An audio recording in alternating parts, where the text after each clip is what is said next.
Assalamualaikum warahmatullahi wabarakatuh. A'udzubillahi minasyaitonirrajim. Bismillahirrahmanirrahim. Alhamdulillahilladzi hadana lihada wa ma kunna linahtadiya laula an hadanallah. Asyhadu an la ilaha illallah wa la syarikalah wa asyhadu anna Muhammadan abduhu wa rasuluh la nabiyya ba'dah. A'udzubillahi minasyaitonirrajim. Bismillahirrahmanirrahim. Ya ayyuhalladzina amanu taqullaha wa kunu ma'as shadiqin, amma ba'd. Para salikin, para jamaah ngaji kolbu rahimakumullah, semoga kita senantiasa dalam lindungan, maunah dan keberkahan dari Allah Subhanahu wa taala. Setelah kita bertawasul kepada guru-guru kita semua, pada Rasulullah, pada Syekh Muhammad Baqir Naqsyabandi, Khulafaur Rasyidin, pada Muassis Nahdlatul Ulama, pada orang tua kita, dan untuk itu mari kita mohon izin dari beliau-beliau untuk meneruskan ngaji kitab Syihrul Asrar. Untuknya mari kita bersyukur. Alhamdulillahirabbil alamin ala kulli halin wa nikmatin, dan senantiasa bersolawat Allahumma shalli ala sayyidina Muhammad wa ala alihi.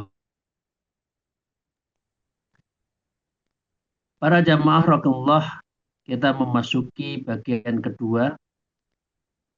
Setelah kita bicara dari mana dan bagaimana kita ada di dunia ini, dan kita mengarungi di dalam 4 alam, alam nahud, alam jabarut, alam malakut, alam jabarut, alam lahud, maka kita akan bicara pada pagi hari ini kemana kita akan kembali. Kalau kemarin beberapa pertemuan dari mana kita ada, maka sekarang kita kemana kita akan pulang kepada yang asli. Karena itu bab ini menyangkut fi bayani ruju'il insani ila watohinil asliyin. Bab yang menerangkan tentang kemana kembalinya insan, manusia, ila watonihi, ke negeri asliyun, negeri yang asal. Negeri yang asal dalam hal ini adalah negeri saat kita diciptakan oleh Allah, yang itu merupakan bagian dari alam lahud, alam yang hanya Allah yang tahu, dan Allah lah yang menghembuskan ruh kepada kita itu. Wa qala al-mu'allif fi hadzal kitab wa nafa'ana bima bi ulumiyya fid dharain amin ya rabbal alamin. Bapak Ibu sekalian yang saya hormati, Syekh Abdul Qadir Jailani membagi 2. Wal insanu ala nu'ain, manusia itu dibagi dalam 2 dimensi, jismaniyun wa ruhaniyun, yang bersifat jasmani dan yang bersifat rohani. Fal jismani insanun amun, manusia yang berdimensi fisik adalah manusia secara umum. Makan, minum, marah, makan, nafsu, berkeinginan, yang semuanya itu bersifat jismaniyah atau bersifat badaniyah. Kesenangannya pun juga berkesenangan badaniyah. Maka dengan demikian, waruhani insanun khos, sedangkan ruhani adalah yang bersifat khos, tenang, kontemplasi, diam, sukut, wusul ilallah. Dalam posisi tertentu ada himmah, ada sesuatu hidayah, Itu semua adalah yang bersifat ruhaniyah. Maka dengan demikian mahrumun ila watanihi wa wal kurbah. Manusia khusus bertolak dari negeri asalnya, yaitu asal kurbah. Kurbah adalah saat dihembuskannya nafas kita, ruh kita oleh Allah di alam nahud. Jadi kalau kita mau kembali sesungguhnya kembali kita adalah kepada Allah. Saat Allah menghembuskan ruhnya kepada kita. Itu. Jadi kalau ditanya hendak kemana, misalkan inna lillahi wa inna ilaihi raji'un, kepada Allah kita kembali, pengertiannya adalah pengertian secara ruhaniyah. Bukan badan kita yang kembali Allah. Badan kita hancur, lebur, dimakan rayap, dimakan ulat di alam kubur. Tapi ruhaniyahnya adalah kembali kepada Allah. Itu yang disebut dengan alam kurbah. Alam saat kita diciptakan oleh Allah, disitulah alam lahud, Allah bersemayam dan kita dihembuskan ruhnya. Karena itu Allah, manusia tidak bisa bertanya, ruh itu apa? Ruh min amri Rabbi wa ma'utitu minna ilmi ila qalillah. Manusia tidak akan pernah bisa bicara tentang ruh, karena sesungguhnya ruh itu dari Allah dan manusia diberikan diberikan ilmu oleh Allah itu hanya sangat kecil. Illa qalil. Faraja'ul insanul ami ila watanihi warraju'u ila darajat. Manusia kembali dalam dimensi fisik ke negeri asal adalah kembali ke surga yang mempunyai derajat-derajat, ya, bisa babi amali ilmi syariah wa tariqah wal ma'rifat. Apakah kita masuk di dalam tingkatan di dalam surga itu adalah tergantung kepada bisa babi amali ilmi syariah. Sejauh mana kita mengamalkan ilmu-ilmu syariat kita, wat tariqah, dan juga tarekat atau tarekat, wal ma'rifat, dan kemakrifatan kita pada Allah. Jadi negeri asal semua itu berdimensi fisik adalah di surga. Sedangkan negeri asal manusia berdimensi roh alam al-qurbah. Artinya begini, fisik kita nanti, kebahagiaan kita ada secara fisik di surga. Tetapi secara ruhaniah, saat kita berjumpa dengan Allah, itulah kebahagiaan secara ruhaniah. Artinya di surga itu nanti insya Allah secara fisik kita bahagia, secara ruhaniah kita akan berjumpa dengan Allah Subhanahu wa Ta'ala. Jadi bukan hanya fisik yang bapak-bapak, ibu-ibu pada umumnya, yang penting mlebu swarga. Nah, swarga sing endi? Swarga yang bagaimana? Itu yang harus kita tujukan, yaitu swarga yang betul-betul bisa liru yatillah, bisa melihat, liqailah, bisa berjumpa dengan Allah. Kama qala sallallahu alaihi wasallam, sebagaimana yang Rasulullah bersabda, al hikmatul jami'ah ma'rifatul haq idza umila bila riya'in wala sum'atin. Satu hal yang hikmah, yang penuh kedalaman, yang mencakup adalah ketika kita ma'rifatul haq. Ketika kita bisa ma'rifatullah. Ma'rifat pada Allah. Sebelumnya ma'rifatun nafsi. Ma'rifatun nafsi. Ma'rifatun nafsi di sini sesungguhnya nafsu dalam arti bukan fisikalinya, tetapi ruhaniyah.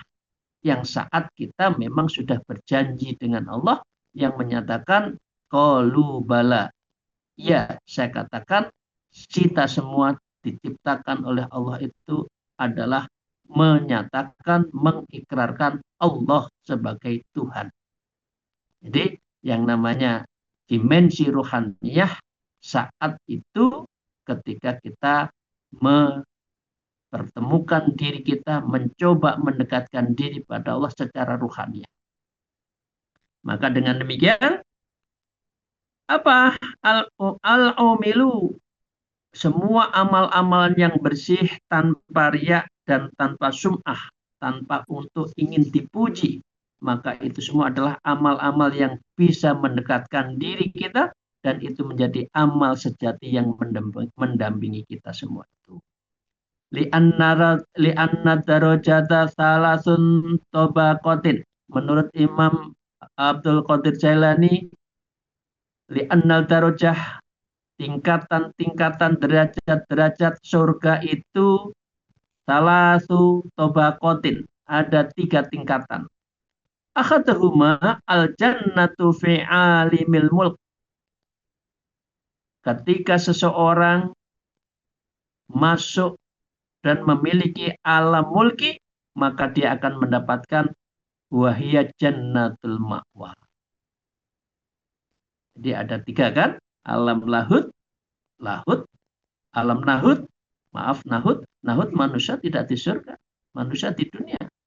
Alam malakut, kalau orang itu sudah bersih jiwanya, maka dia masuk surga, namanya jannatul ma'wa.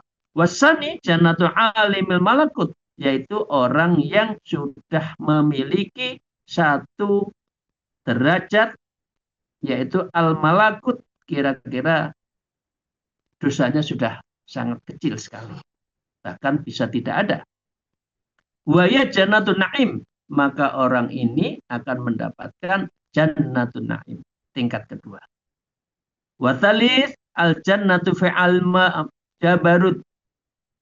Wathalis adalah yang ketiga, al-jannah, surga yang didapatkan karena alamul jabarut, seseorang sudah mengalami alam jabarut. Insya Allah wali-wali, insya Allah orang yang hanya hidupnya untuk Allah. Wahiyat jannatul firdaus, dan orang seperti ini akan mendapatkan surga firdaus. Ya, fahadhihi nikmal jismi. 3-tiganya itu memberikan kenikmatan secara jasmani. Karena itu mengapa surga-surga itu bisa divisualisasikan, minum susu, ada bidadari, ada surga yang mengalir, di dalamnya airnya jernih, pemandangannya indah. Ada sesuatu yang kita bisa lihat sebelum pernah kita lihat, kita dengar sebelum yang pernah kita dengar. Ya, itu semua surga-surga yang nikmatnya tidak bisa disepadankan saat kita di dunia. Itu jismiyahnya. Tapi secara rohaniahnya, nanti insya Allah kita akan liqa'ilah. Kita bisa bertemu Allah Subhanahu wa ta'ala. Fala yasul jismu ila hadhil awalim illa bisalasin ulumin.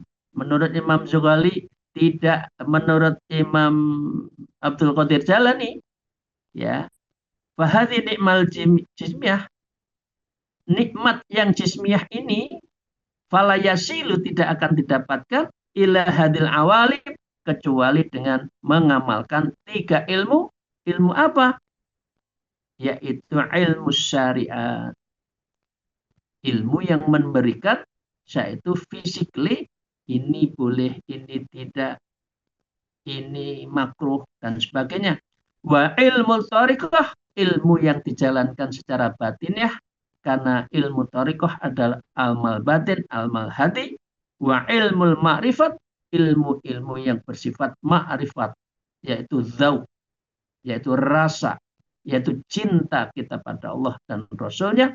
Itulah yang disebut dengan ilmu ma'rifat, karena kita sudah mengerti apa? Ma'rifatun nafs, dalam pengertian ma'rifat terhadap ruhaniyah kita, bukan ma'rifat dalam arti jismiyah kita. Jadi harus dibedakan ma'rifatun nafsi dari arti anatomi tubuh dengan anatomi ruhannya.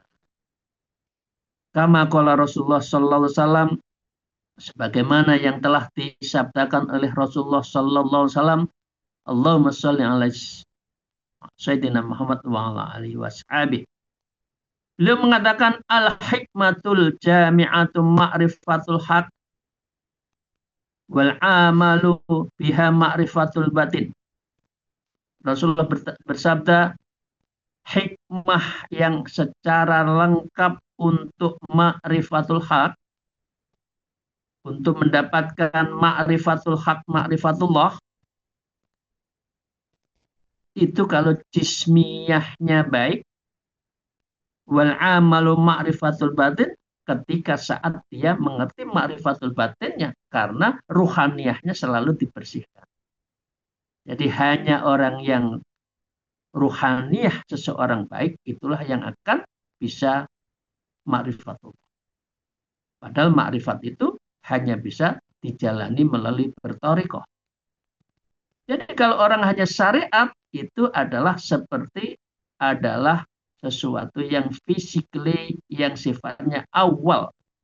Tapi kalau sudah menuju ma'rifatullah, maka dia harus ma'rifatun nafas dalam arti ruhaniyah, dan itu adalah amal-amal yang bersifat batiniyah. Amal batiniyah tiada lain adalah berthariqah. Jadi tidak bisa orang ma'rifatullah tanpa berthariqah, itu sulit. Hanya orang pilihan. Mungkin yang memang dari sananya Allah ciptakan sebagai wali. Ilmunya ilmu laduni, ilmu yang hanya Allah yang tahu diberikan kepada seseorang. Tapi seseorang seperti kita, orang awam, hanya bisa bermakrifat kalau kita berthariqah.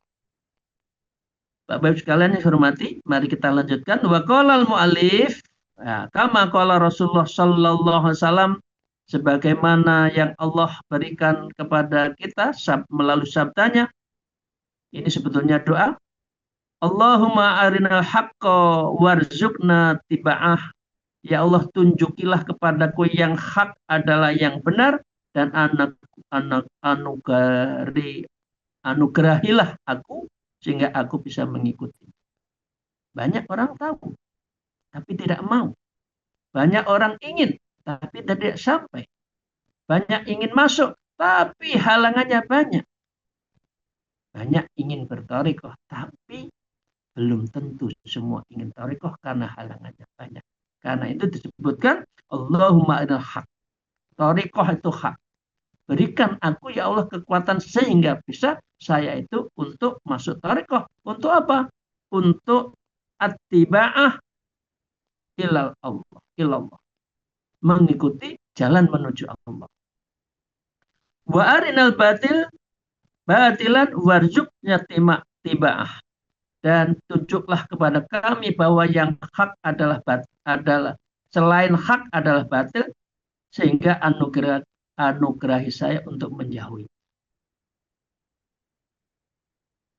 Akhirnya tidak jadi dekat dengan Allah. Tidak mampu untuk menjalankan yang benar. Dia cenderung mengikuti yang salah. Yang salah apa? Jismaniyah, kesenangan jismaniyah, badaniyah.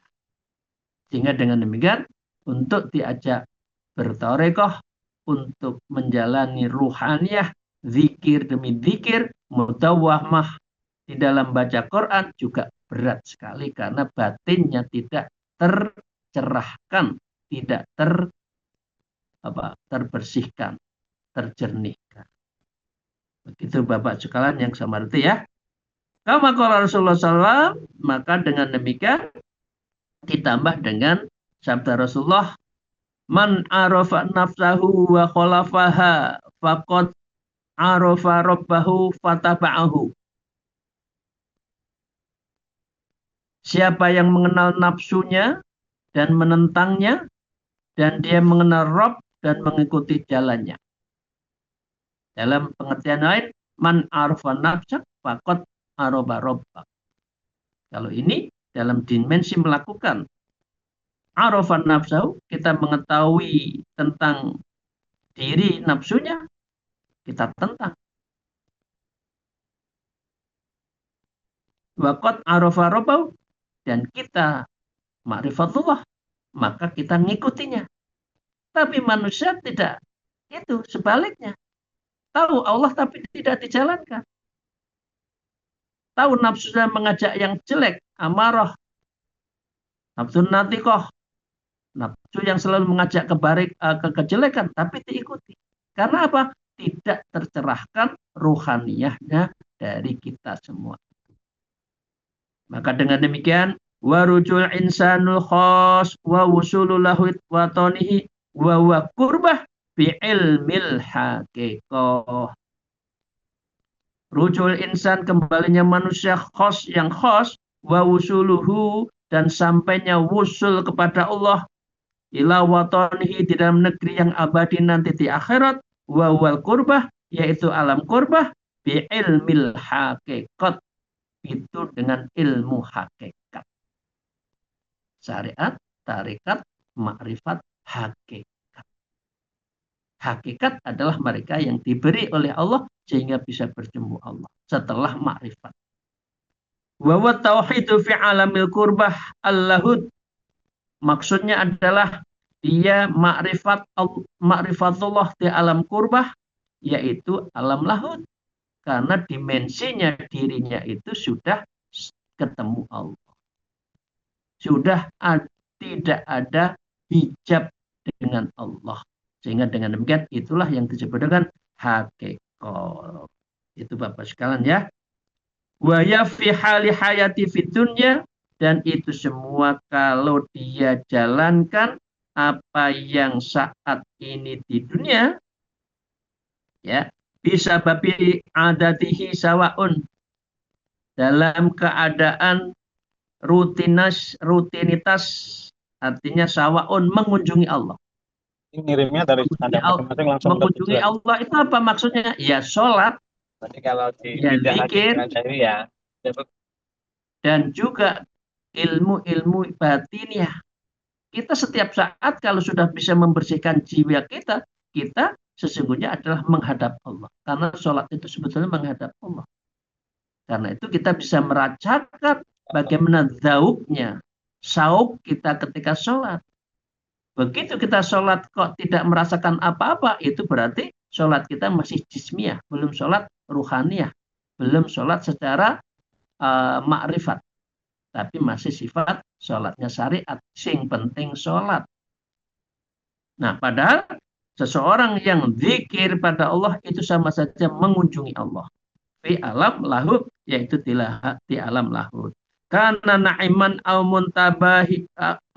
muntabihan, baik dalam keadaan tidur maupun terjaga. Orang terjaga menyebut nama Allah, itu kita sedang tatakallam sama Allah. Kita baca Quran, tatakallam sama Allah. Berbicara, lagi berdialog dengan Allah. Kita sholat dengan hati, itu bermuwajahah kepada Allah. Au na'iman, atau sedang tidur. Karena itu para wali-wali itu tidurnya penuh makna. Mimpinya bukan mimpi sembarangan, gentayangan kemana-mana. Mimpinya selalu mimpi urusan akhirat, urusan ruhannya. Jadi untuk bisa ma'rifatullah itu bisa sedang saat tidur maupun sedang dalam keadaan terjaga. Bal idza namin, bahkan pada saat tidur, al jasadu wajadal qalbu, maka jasadnya akan kembali pada kolbunya, ya, fursatan, maka dengan demikian sehingga dia akan kembali ila watoni asliyat, di dalam keadaan kembali kepada apa? Watoni asli, imma bikulliyatin, atau seluruh dalam tidurnya. Karena itu mengapa tidur ada orang yang mimpi berjumpa Rasulullah, mimpi seperti ada apa, himmah, ada bisikan, hatifah, bisikan-bisikan yang suci, mimpi ketemu amal-amal dengan wali misalkan, itu semua adalah karena kebersihan jiwa. Dan itu bisa dilakukan oleh seseorang. Ya kita, Bapak Ibu sekalian, kita bisa introspeksi. Mimpi kita itu mimpi yang bersifat agamawi atau bersifat duniawi. Kalau agamawi berarti itu adalah ruhaniyah kita. Kalau jisminiah, kalau yang bersifat duniawi itu berarti nafsu yang ada di dalam mimpi kita. Au bijurniat, au bijusyatin, atau sebagian di dalam mimpi tadi. Kadang-kadang mengapa orang mimpi itu kayak ada cerita. Bangun tidur, nanti mimpinya itu diteruskan lagi yang bersifat ruhaniyah. Karena memang hatinya bersih dan apa yang dipikirkan kosong, sehingga yang bicara adalah hatinya itu. Kama qala Allah Ta'ala, seperti yang difirmankan oleh Allah Subhanahu wa Ta'ala. A'udzubillahi minasyaitonir rajim. Allahu yatawaffal anfusa hina mautiha wallati lam tamut fi manamiha fayumsikul lati qadha 'alaihal maut wa yursilul ukhra ila ajallim musamma. Ya, ini di dalam surat Az-Zumar ayat 42. Artinya apa begini? Allahu yatawaffal anfusu hina mautiha. Allah memegang jiwa orang itu dalam ketika dia kematiannya, artinya dia sedang tidur. Wallati lam tamut fi manamiha, dan dia memegang jiwa orang itu yang sebetulnya belum mati pada waktu tidur. Tapi saat juga orang yang tidur langsung wafat juga ada. Karena tidur itu sebetulnya adalah mati sesaat. Bagaimana ruhaniyahnya, ruhnya itu ketemu jasad kembali dalam tidur itu, berarti kita akan bangun. Tapi kalau Allah melepaskan ruhnya dengan jasadnya, kita akan bisa mati. Jadi mati bisa jadi saat kita sedang tidur. Karena itu mengapa kalau tidur, maka harus doa-doa dulu. Wa yumsikul lati qadha 'alaihal maut, maka dia tahanlah jiwa orang itu telah dia ditetapkan kematiannya, ya. Wa yusilul ukhra ila ajalin musamma, dan dia lepaskan jiwanya lain sampai waktu yang ditetapkan. Oh, enggak jadi wafat. Karena masih Allah mengendaki ruhnya ketemu lagi dengan jasadnya di dalam arti wadah jiwa kita. Maka dengan demikian Bapak sekalian, ada Rasulullah bersabda, naumul alimu khairun min ibadatil jahil. Tidurnya orang alim lebih besar pahalanya daripada ibadahnya orang yang bodoh. Karena itu orang yang bodoh itu meskipun ibadah kalah dengan orang tidurnya orang yang alim, orang yang ahlul ma'rifat, oleh yang ahlul haqiqah. Jadi dengan demikian, orang yang ma'rifat, orang yang hakikat, tidak ada satupun selain nafasnya itu kecuali melahirkan pahala. Tidur pahala, zikir pahala, tafakkur pahala, karena dirinya hanya untuk Allah Subhanahu wa Ta'ala. Bapak sekalian, mari kita lanjutkan. Wa qala al-mu'allif fi hadzal kitab, ba'da hayatul qalbi bi nurit tauhid, manusia khusus, artinya ini adalah pengertian manusia khusus, kembali ke negerinya adalah setelah kalbunya hidup dengan cahaya tauhid, binurit tauhid. Apa itu tauhid? La ilaha illallah. Allah, mengisahkan Allah. Mulazamati asma'it tauhid bilisani sir. Orang yang mulazamahkan, melazimkan asma, menyebut nama Allah, at-tauhid, di dalam hal ini adalah keesaan Allah, ya, bil lisani wasir, merutinkannya itu semua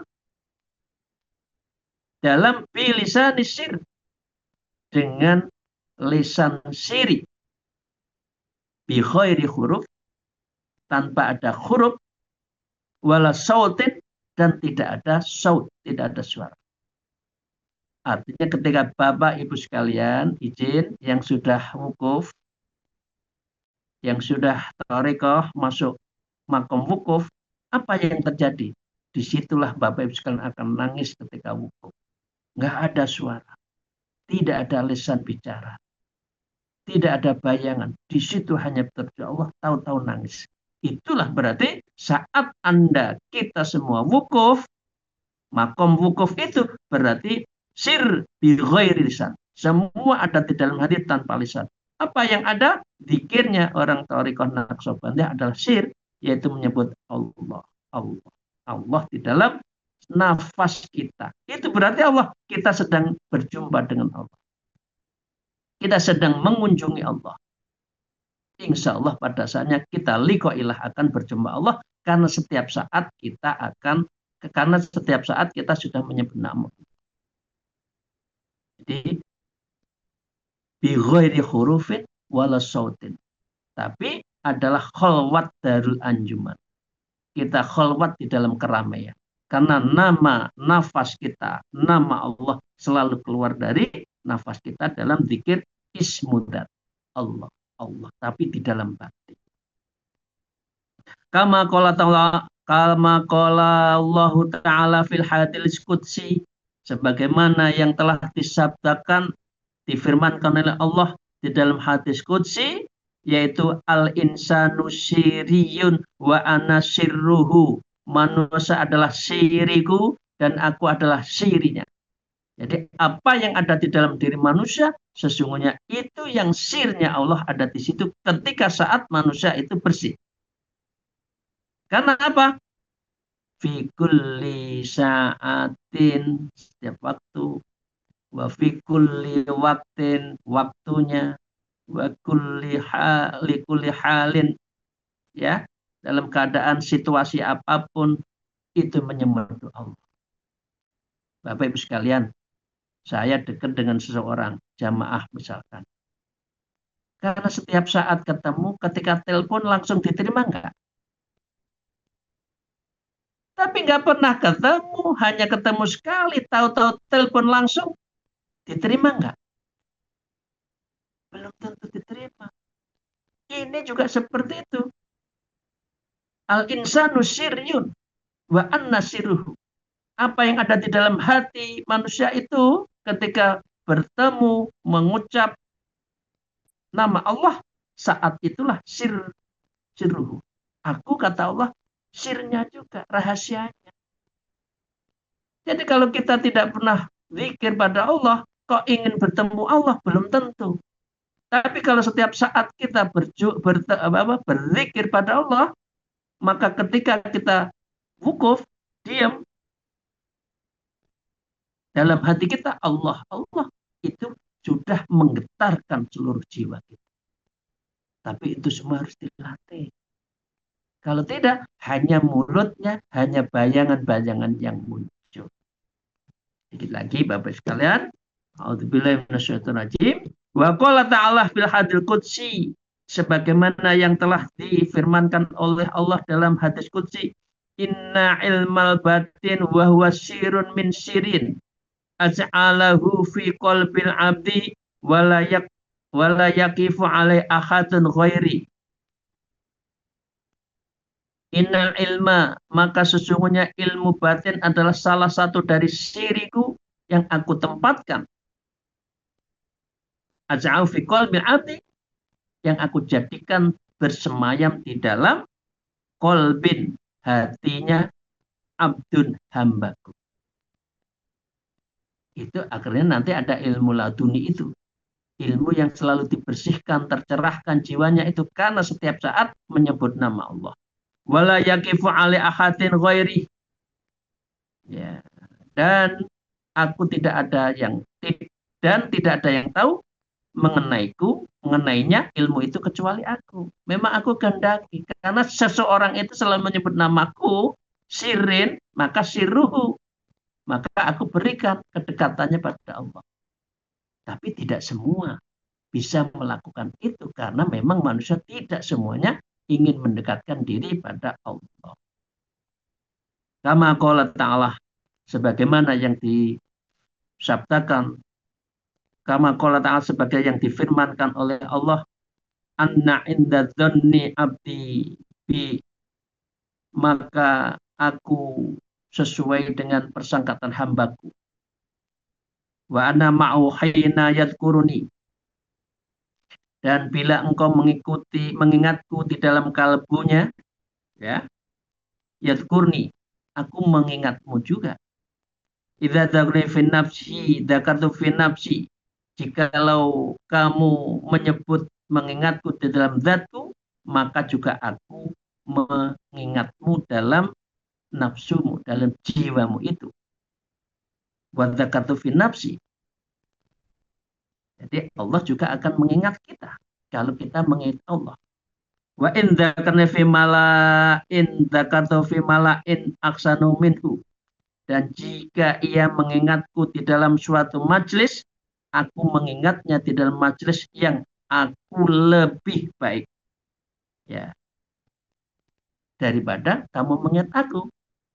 Aksanu, kata Allah, kata dalam sabda Allah, sabda Rasulullah.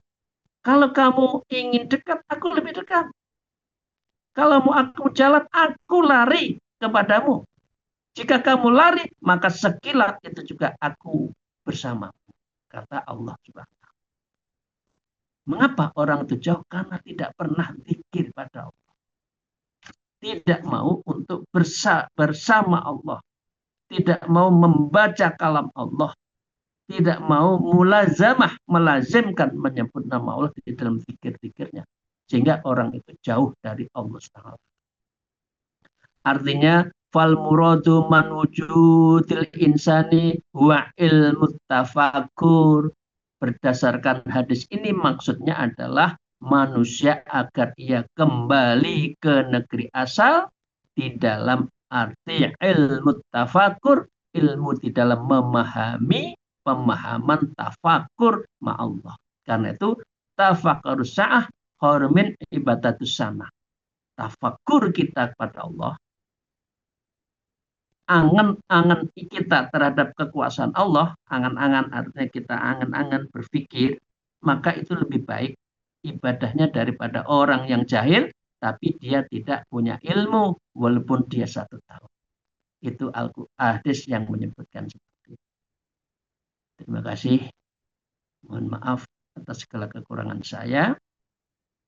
Mungkin ada sesuatu yang salah, saya mohon maaf. Ada sesuatu yang menyindir orang, katakan, tapi insya Allah tidak. Ini semua adalah dalam rangka hati kita dibersihkan. Menyebut nama Allah. Fi kulli waktin sa'atin halin.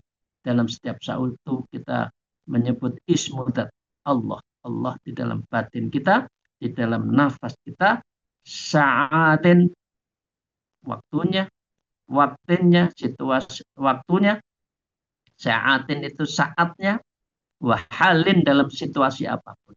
Dari situlah kita akan bisa menjadikan manusia yang ma'rifat, manusia yang ahli hakikat, sehingga kita akan kembali ke alam kurbah sebagaimana kita saat dimulainya di angfusuruh, saat dihembuskan nafas kita, dan itu adalah di alam lahut. Jadi manusia pada prinsipnya kembali itu adalah ke alam kurbah, dalam alam kurbah. Dan alam kurbah ini adalah alam lahut, yang itu adalah zat sifat afalnya Allah Subhanahu wa Ta'ala. Terima kasih. Akhirul kalam. Alfu minkum. Wallahul muwafiq ila aqwamit thariq. Assalamualaikum warahmatullahi wabarakatuh. Waalaikumsalam warahmatullahi wabarakatuh.